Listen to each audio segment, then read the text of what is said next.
Big boss Telugu season 8 లో big boss వరుస టాస్కులతో contestants కి కునుకు లేకుండా చేస్తున్నాడు. ఇప్పటి వరకు ఫుడ్ టాస్క్ అంటూ హౌస్ మేట్స్ కి ఉక్కిరిబిక్కిరి చేసిన బిగ్ బాస్ తాజాగా ప్రైజ్ మనీ టాస్క్ పెట్టిన సంగతి తెలిసిందే. ప్రైజ్ మనీ టాస్క్ లో ఇప్పటి వరకు 2 టాస్కులు ముగిశాయి.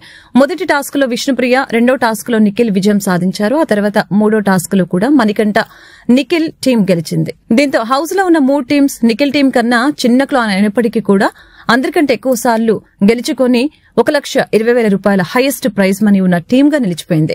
ఇక దానికి సంబంధించి ఈ రోజు 4గో టాస్క్ పెట్టబోతున్నాడు బిగ్ బాస్. ఈ టాస్క్ లో గెలవబోయే టీం సభ్యులకి 1,50,000 రూపాయలు గెలుచుకునే అవకాశం ఉంది. అయితే ఇక్కడ టాస్క్ ఏంటంటే సోఫా ఏరియాలోని ప్లాస్మాలో 3 టీం సభ్యులకి సంబంధించి 3 పేర్లు వస్తాయి. ఎవరి పేర్లైతే వస్తాయో ఆ ముగ్గురే ఆ ఆట ఆడాల్సి ఉంటుంది. ఇక ఆట ఏంటంటే పల్పీ ఆరెంజ్ బాటిల్స్ ఇస్తారు. ఇక దాంతో పాటుగానే 4 గ్లాసులు కూడా ఇస్తారు. ఇక మెయిన్ టాస్క్ ఏంటంటే పల్పీ ఆరెంజ్ బాటిల్ ని గ్లాస్ లో ఫిల్ చేయాలి. ఎవరైతే ముందుగా ఫిల్ చేస్తారో కింద పడిపోయిన గ్లాస్ ఎవరైతే ఉంటుందో ఆ టాస్క్ లో ఓడిపోయినట్లు. మిగిలిన 2 టీం సభ్యులకి ఒక్కొక్క టీం కి 75,000 రూపాయల ప్రైజ్ మనీగా బిగ్ బాస్ ప్రకటించాడు. ఇప్పటికే 2 టాస్కులు గెలిచిన నిఖిల్ టీం అందరికంటే ఎక్కువ ప్రైజ్ మనీ సంపాదించుకున్న టీం గా ఉండిపోయింది. మరి ఈ టాస్కులు ఎవరు గెలుస్తారనుకుంటున్నారో కామెంట్స్ రూపంలో తెలపండి.